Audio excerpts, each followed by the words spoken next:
Select the construction drawing where you want to place a material layer detail. Choose the Layer command from the drawing menu.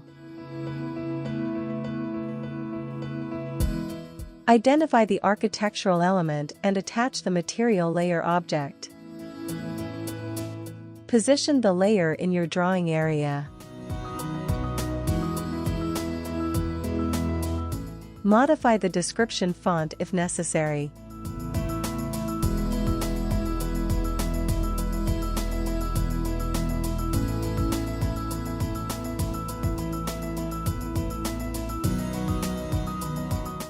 Select the drawing scale.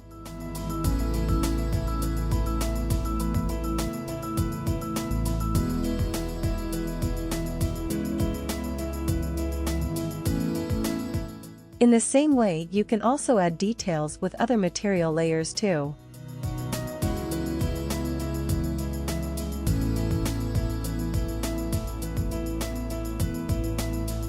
Print the drawing model.